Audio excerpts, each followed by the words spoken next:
Her true story from Alaska. My son drove off while I waited at the airport curb, so I froze the account he used for his business. He called me 52 times that night. The curb outside Terminal C was chaos. Cars honked, engines idled, people shouted names into cell phones and waved signs for arriving family. I stood still amid it all, clutching the handle of my worn suitcase, trying to ignore the sting in my joints after the 6-hour flight from Fairbank. The wind bit through my coat. The sky above was gray, threatening snow. I had layered, but it was a city cold, sharper, more impatient. I had just texted him, "I'm here near exit 5 wearing the red scarf." He responded with a thumbs up. Then, 5 minutes later, I saw his car pull into the drop-off lane, slick and silver, music thumping from behind tinted windows. It was the car I helped him buy years ago, when he said no bank would loan to a kid from nothing. I had believed in him then. I thought he believed in me, too. The window rolled down halfway. He did not even get out. He looked at me like I was someone he barely recognized, or worse, someone he wished he had not seen at all. "Are you serious with this?" he snapped, voice cutting through traffic noise. "I told you not to bring the ugly suitcase. It's embarrassing." I took a step forward, smiling gently, lifting a hand. "Hello to you too, son. It's good to see you." He leaned his head out, glancing behind him. "I can't park here," he hissed. "I'm not paying $40 just to pick up a retired old lady. You're not some VIP. Stand on the curb like everybody else. Get used to it." I froze.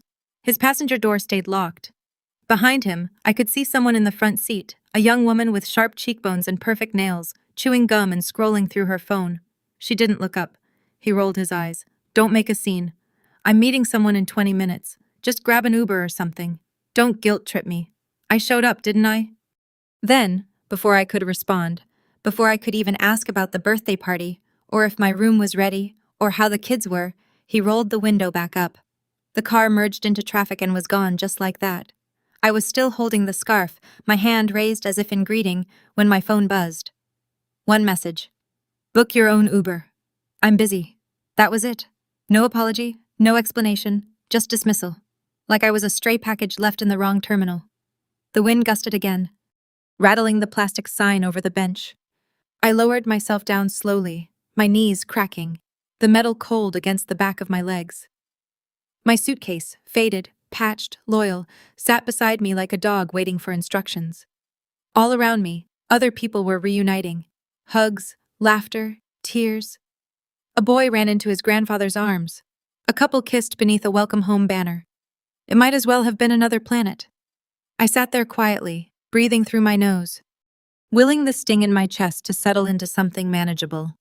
I did not cry, not because it didn't hurt, but because I had cried enough in my life to know when it would matter and when it would not. Instead, I reached into my bag, pulled out my old phone, and opened the banking app I hadn't touched in months. The signal was weak, but it loaded. I tapped through the layers of security he had forgotten I still had access to, and there it was. The business account I had helped him set up 12 years ago.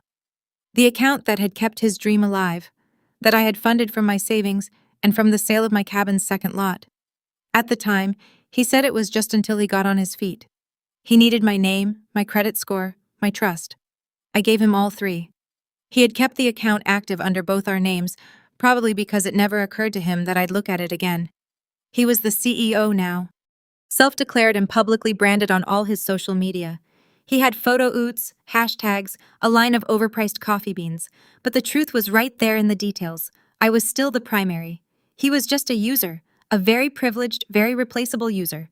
The number at the top was clear, $482,617.21. I stared at it for a long moment, not in anger, in clarity. I tapped once, then again. Then I scrolled to the section marked Controls. There, in small letters, was the option Freeze Account. I placed my thumb on the button and paused. The wind howled around me. A plane roared overhead. Somewhere a child cried, and I pressed, not hard, not angrily, just enough. The screen blinked, confirmed, account frozen. I slipped the phone back into my coat pocket. Then I leaned back on the bench, folded my hands in my lap, and waited for the night to fall. It had not always been like this. There was a time, long before the tinted windows and tailored suits, When my son used to sit at the kitchen table in our little house in Fairbanks, his fingers wrapped around a chipped mug, his eyes lit with dreams too big for the room we were in. He talked about coffee like it was art, not just caffeine and cups, but community, conversation, the warmth of something shared. He said he wanted a place where people could sit and forget their troubles for 5 minutes. He said he wanted to build something that mattered. I believed him. I believed in him. When the lease on that house expired and the landlord raised rent beyond what our pensions could bear, I told him, "Let's not renew. I can downsize. You focus on the shop." We moved into a one-bedroom cabin outside of town. Me and my dog Lucky. It was cold, drafty, but it was ours. I learned to split wood, learned to live without a dryer. I gave up Saturday night bingo to save on gas. Meanwhile, he worked, or so I thought. He pitched his dream to me like a business plan, but asked for the money like a son. He said no one would give him a loan without collateral. That bank still saw him as a kid with no assets. But I had good credit, clean history, a solid name. "Just help me get started, Ma." He said, "Stand in for me. Be the primary. I'll take care of everything, I swear." I signed the papers the next day. The amount wasn't small. It was everything I had from the house sale, every bit of my retirement cushion, enough to set up the lease, buy equipment, design the logo, and to get his website off the ground. He named it Blue Ember Roasters. I used to smile at that name. He said it reminded him of winter mornings in Fairbanks, cold on the outside, warmth within. At the grand opening, he introduced me to customers as the reason this place exists. He kissed the top of my head in front of the camera, said, "My mom's the backbone of this business." It was the last time he said that out loud. After that, the thank yous faded. The check-ins got shorter. The updates stopped coming, altogether, but I never asked, not once, because I trusted that I had done the right thing. A mother is supposed to let go when it's time, right? Let them grow, lead, build. You do not raise a child for your benefit. You raise them so they can stand without you. Still, there were signs. He stopped calling me Ma, started saying Anna in emails. He posted photos with investors, influencers, and people who looked nothing like the world we came from. His cafe grew into a brand, but I was no longer part of the story. I was just the name on the papers he hoped people would forget.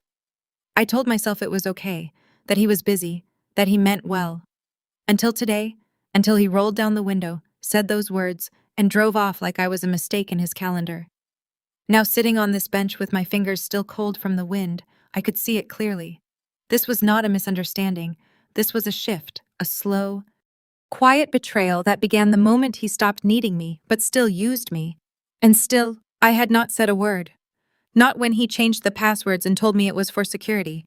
Not when the quarterly reports stopped arriving. Not when I had to ask a neighbor to look up the shop's hours online because he had not answered my calls in weeks. I had taken it all in silence, because silence to a mother sometimes feels like patience. But tonight, on the curb of a city I had traveled so far to reach, alone and unwelcome, I understood the difference. Silence can be a gift, but it can also be a grave, and I was done burying myself alive for someone who had already written my name out of the story. The hotel lobby was quiet by the time I checked in. The clerk was polite, but perfunctory. He did not ask why an old woman was traveling alone, why my cheeks were still flushed from standing in the cold, or why my voice shook just slightly when I asked for a room for one night only. He handed me the key card and pointed toward the elevator. The room was clean, sterile, a place meant for transitions, not for living. I set down my suitcase, took off my coat, unwrapped my scarf slowly, as if unwinding the insult, still clinging to it. Then I sat at the edge of the bed, took a deep breath, and opened my phone again. The screen was dim. My hands were tired, but I knew exactly where to go. The bank app took a few seconds to load, longer than I remembered. Maybe because I hadn't opened it in so long. Or maybe because for the first time in years, I wasn't afraid of what I might find inside. It asked for a passcode. I entered the numbers from memory. My granddaughter's birthday. 6 digits that had once brought cake and laughter and tiny handprints on the kitchen wall. Now they brought access. And there it was, the business account. Blue Ember Rowers Holdings, L.L. Halpern. I stared at that line for a long time. There was a time I thought my name there was just symbolic, that it meant little more than history, that he had taken full control, and I was merely a placeholder in a system that no longer cared about who started what. But the truth was clearer than any bank statement. He never removed me, never transferred ownership. He must have assumed I would never log in again, that I would forget the structure, the agreement, the fine print. But I hadn't. And now it was all in front of me. Transaction logs, vendor invoices, payroll reports, tax filings, all under my name, all dependent on the trust I had given him when he said, "Just until I get started, Ma. Just until I'm strong enough to stand alone." The balance glowed on the screen, $482,617.21. It was not just a number, it was my home sold in Fairbanks, my retirement fund cashed early, my winter coat sacrificed for his espresso machine, my Friday night dinners skipped so his website could launch. It was every time I had said yes when the safer answer was no. He thought that money was his legacy, but it was mine. I scrolled to the section labeled Account Controls. A single line, simple and understated, freeze account. I hovered over it. My finger didn't tremble, but my breath did. I let it sit there for a moment. And in that moment, I remembered everything. The voicemail he left last Christmas. Too busy. Maybe next year. The birthday card I sent that was never acknowledged. The photo he posted online, posing with strangers, calling them family while I watched from across the country. And then tonight, the window rolling down, the words like poison in public air. "You're not a VIP. Stand on the curb like everyone else."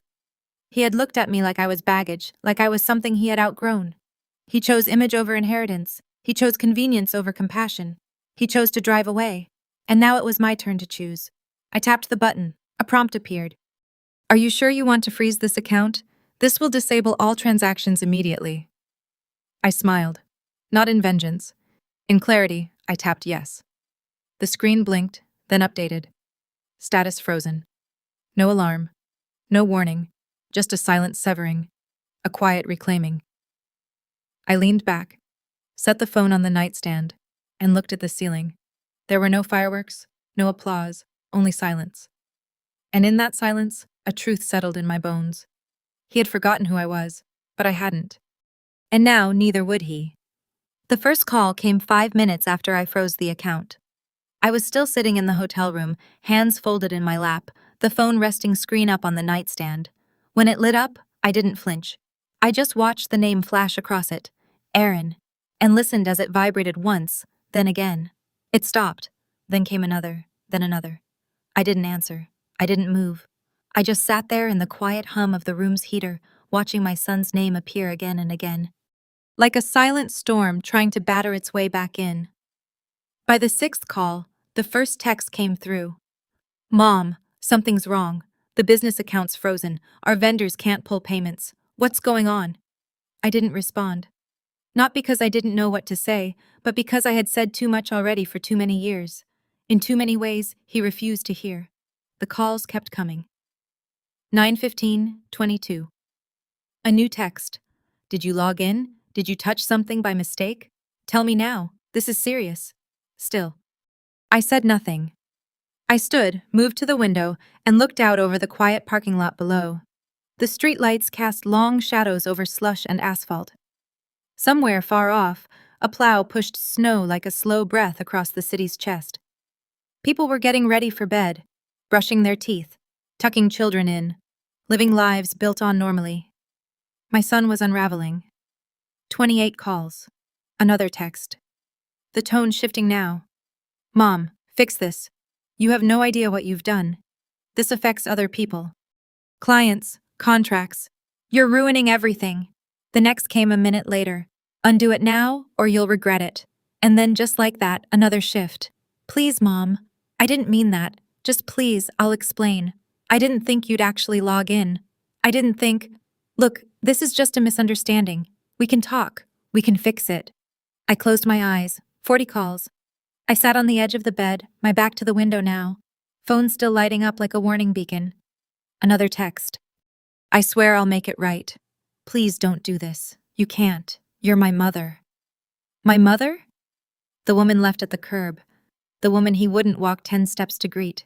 The woman he humiliated in front of his girlfriend like a forgotten object. Now I was his mother again. Call 44. 45. He was spiraling. Another text. "I'm sorry. I'm sorry. I shouldn't have said what I said. Please, Mom. Just unlock it tonight and we can talk tomorrow. Please. I'm on my knees here." I pictured him exactly like that. Alone, frantic, pacing the slick tile floors of his over-designed cafe, trying to figure out how to keep payroll moving, how to answer supplier questions, how to explain to his investors why the main account was inaccessible. 50 calls. Another message. I'll come get you right now. We'll talk. I'll make it up to you. Just say something. Anything. But I had nothing left to say. All the words I might have used had dried up somewhere between that airport curb and the long walk to the hotel shuttle. Somewhere in the years, he replaced my name with silence, my phone calls with calendar excuses, my presence with performance. 51, 52. I turned the phone over so the screen faced down. The room felt quieter now. Not empty, just still. The kind of stillness that comes after a storm has passed. Not because it is over, but because there is nothing more to take. I stood once more and returned to the window. Outside it had begun to snow, softly at first, then steady. Each flake fell like a whisper I no longer needed to say out loud. I watched them gather on the ledge, on the street below, on the tops of parked cars, erasing outlines, softening everything sharp and cruel into something white and soundless. I wondered if he would sleep tonight. I wondered if he would look at the ceiling and remember every word he had shouted across that open car window, every inch he refused to move to make space for me, every message he did not send on holidays or birthdays or any of the days in between. And I wondered if this finally would be the moment he realized a mother's silence is not always surrender.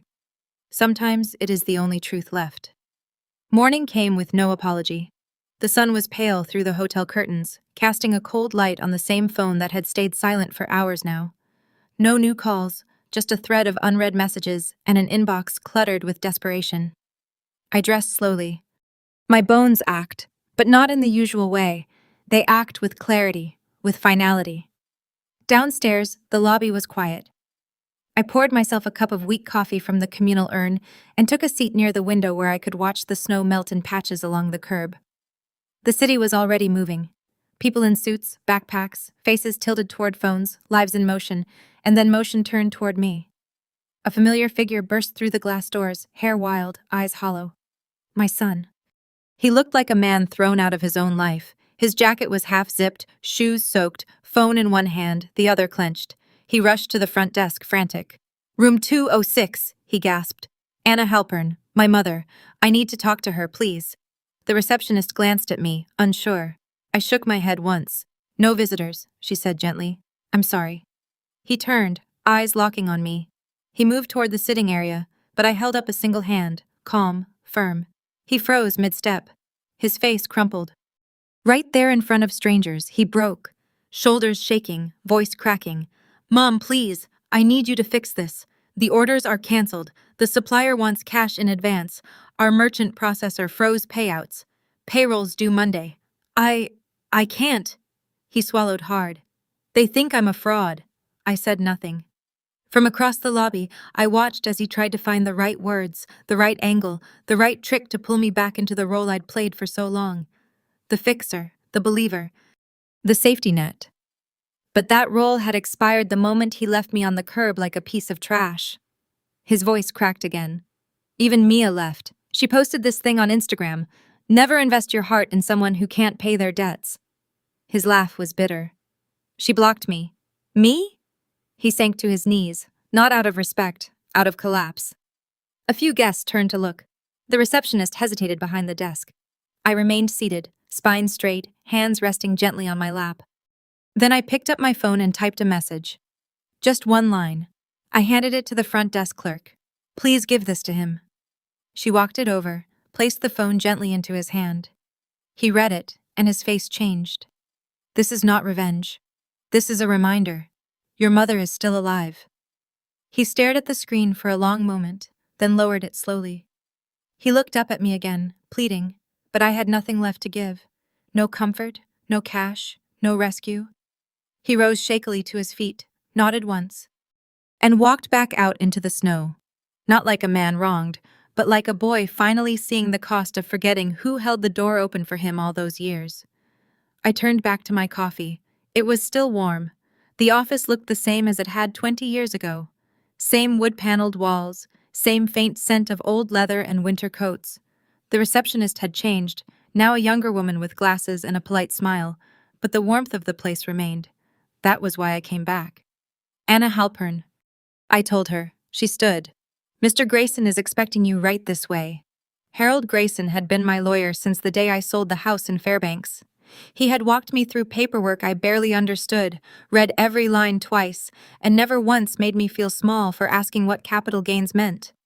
When my son had needed help opening the business, Harold had drawn up the joint account structure himself. Now I was here to undo it. He rose when I stepped into the office. The same sturdy man with the same steel-gray hair, now thinner, now slower. "Anna," he said with that voice like a steady fire, "you look like a woman with something to settle." I smiled faintly. "That obvious?" He gestured to the seat across from him. "When you come in wearing your church coat and not your gardening one, I know it's serious." Pulled the manila folder from my bag. He set it on his desk. "I need to transfer full control," I said. "Remove my name.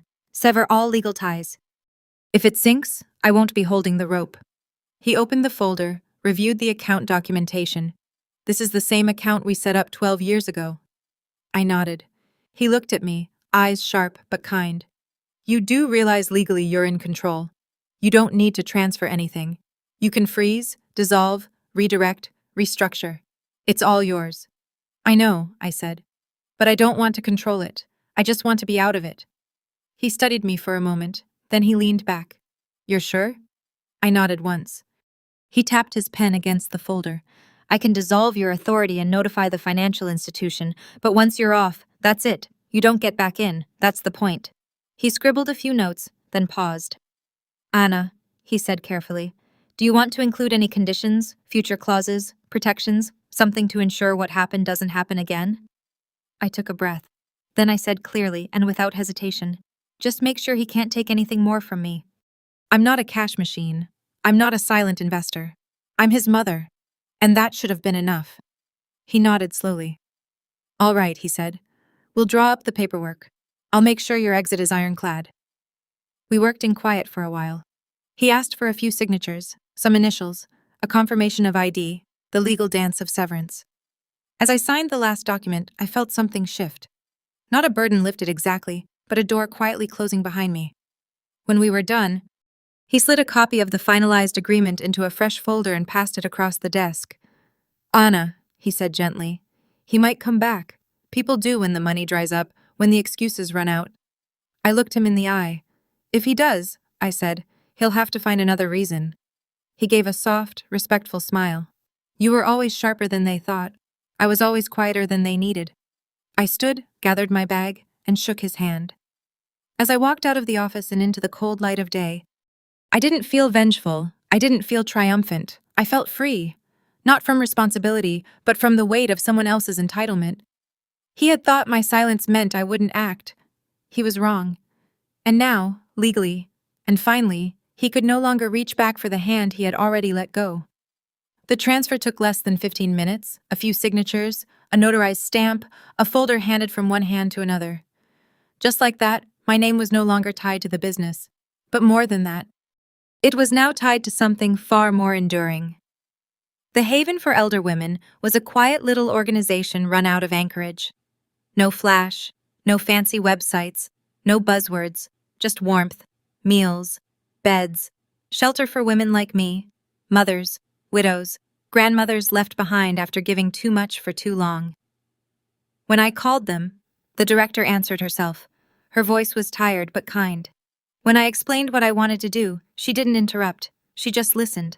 And when I told her the number, $482,000, she gasped, then began to cry. "I don't want a plaque," I said gently. "I don't want a name on a wall." "What do you want?" she whispered. I told her. "A bench, just a simple bench outside with a plaque that says this. For every mother left standing alone in the snow, you are not forgotten." She promised me it would be done. I mailed the final paperwork that afternoon. Included in the envelope was a handwritten letter.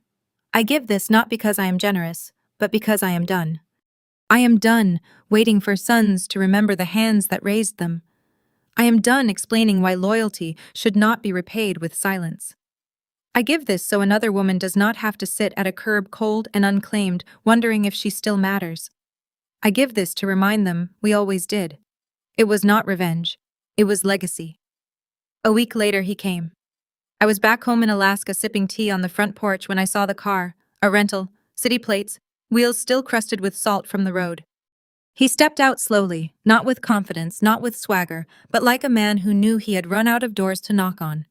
He walked up the path, paused at the bottom of the steps, and then dropped to his knees. The snow was fresh. It soaked through his pants in seconds. "Mom," he said. "Please." I looked at him for a long moment. Not with anger, not with sympathy, with finality. "The only time a son needs to kneel," I said, "is when he's ready to apologize to the mother he left behind." He said nothing. I stood, finished my tea, and walked back inside. Behind me, the snow kept falling, and I left the door closed. Spring came late in Alaska. It always did. The snow lingered long after the calendar said it should have melted, as if the land itself knew better than to trust a date. But eventually, even the deepest drifts loosened their grip. The ice on the creek cracked. The sun climbed a little higher, and one morning, without fanfare or warning, I stepped outside and smelled earth again. By then, I had been home for 3 months. Not a mansion, not a condo with marble counters and mood lighting, just my old cabin, wood-paneled, weather-worn, drafty around the windows if I didn't seal them right with tape and plastic. But it was mine. Every nail, every squeaky floorboard, every dent in the wood stove from years of good fires and dropped kettles. The neighbors were the same. The silence was deeper, the birdsong more familiar, and the warmth from that stove. It was better than any hollow apology could ever be. I never spoke to him again after that last visit. He never tried a second time. But Haven wrote every month, always handwritten, always real. They told me about Esther, a 71-year-old woman who left her abusive son-in-law in the middle of the night and found a bed at Haven, thanks to a program my donation had made permanent. They told me about Brenda, who cried when someone handed her a toothbrush and said, "You're safe now." They told me about Darlene, who started volunteering at the center she once slept in, now making soup in the kitchen every Sunday. They told me about a bench. It stood just outside their front door now, simple, sturdy, facing the morning sun. On the plaque, my words, for every mother left standing alone in the snow. You are not forgotten. Sometimes I would sit by my own fire, the letter in my lap, fingers brushing the edges of the paper and think, this is where the money was always meant to go. Not into marketing campaigns or branded mugs or investors' golf trips, but into warmth, into dignity, into hands that had given, and never asked for much more than to not be thrown away. I kept a journal beside the hearth, not a diary. I never liked that word, but a log of sorts, memories, observations, thoughts too sharp to speak aloud. On the last page, I wrote, "My son thought reputation was everything. He was wrong. Kindness is what remains when the applause ends. I didn't write it for him. I wrote it for me, so that when I grow older still, when the snow comes earlier and the light stays away longer, I will not forget what I've learned." You can survive a cold season in life. You can even survive the people who leave you standing in it. But you do not survive by waiting for their return. You survive by building your own fire and letting it burn for someone else who might need it next. These days, I don't check the news. I don't follow the market. I don't scroll through old messages. I grow herbs in old coffee cans on the windowsill. I bake bread when the air feels still. I send small checks in envelopes with no return address. And when the sun hits the lake just right, I sit outside, close my eyes, and listen. Not for footsteps, not for apologies, but for birdsong, because that's what healing sounds like. Not loud, not fast, but real and warm, even long after the snow is gone. The letter came in spring. Not from him, he wouldn't dare, but from someone I never expected. His daughter, my granddaughter, Lily. I had not seen her since she was 10, the last time I was allowed to visit the house before her father stopped inviting me. Even then, I remember how she had clung to me when I left, whispering, "Next time, bring your cookies." Now she was 22 in college, halfway across the country. Her handwriting was unsure, slanted, but honest. No typing, no emails. Just ink on paper. "Dear Grandma Anna, Dad told us you were gone. Not dead, just not interested anymore. I believed him for a while, and I'm sorry for that. But last month, I visited Haven, one of my classes, partnered with them for a volunteer project. I didn't know God, Grandma. I didn't know. Your name was on a plaque, a bench, and they told me what you did, what you gave. They said your gift saved the shelter, gave women warmth, beds, safety. I sat on that bench for a long time and I thought, what kind of woman gives everything and never asks to be thanked? I think I know now. You were never the one who left. He was.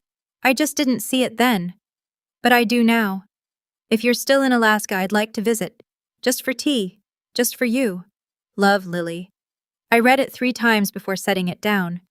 My hands were steady, not because I wasn't emotional, but because something in me had healed just enough to hold joy again. I wrote back the same day. Lily, I never left. My door was always closed by others, never by me. You're welcome here. Not for tea, not for explanations, just for you. Bring no guilt, bring no apologies. Just bring yourself.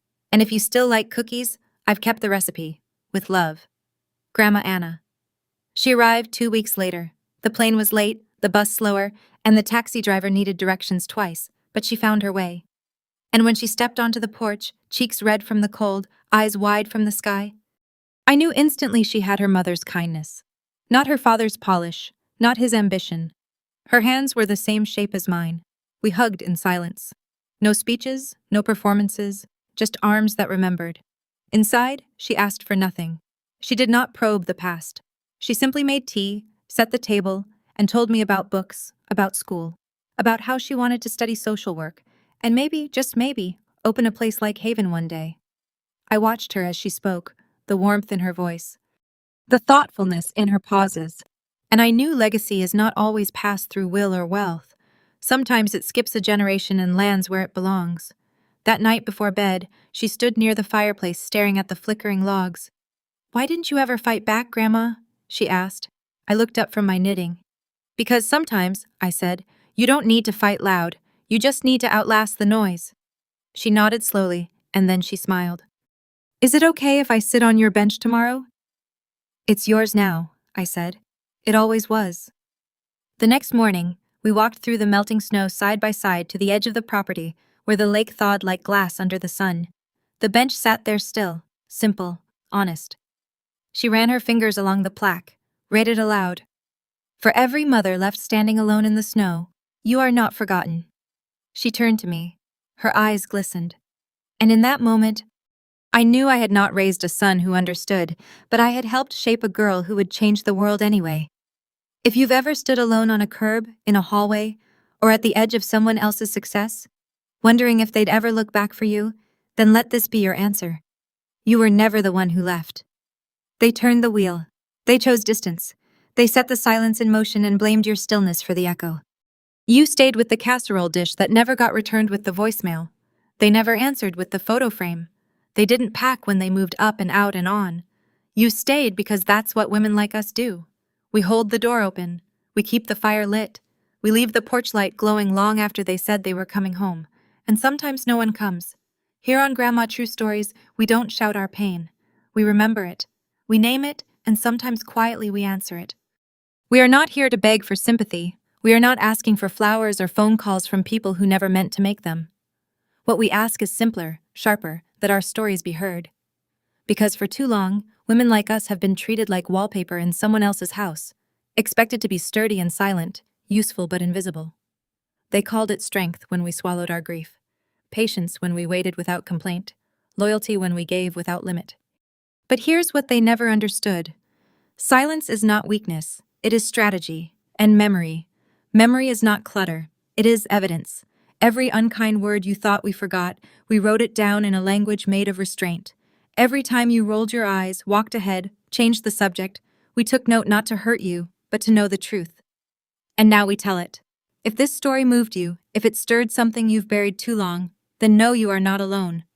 If you saw yourself in the woman on that curb, if you saw your mother or your grandmother or the parts of you that no one ever thanked, then take this as your moment of recognition. Because justice doesn't always wear a badge. Sometimes it wears a scarf, waits at the curb, gets mistaken for luggage, and lives long enough to write the ending herself. Stay with us. Listen to the stories the world tried to ignore. The stories that don't trend but linger. That don't sell fast but stay. Because we are not done. We are just beginning. And the quietest women in the room? They are the ones the world should have feared all along.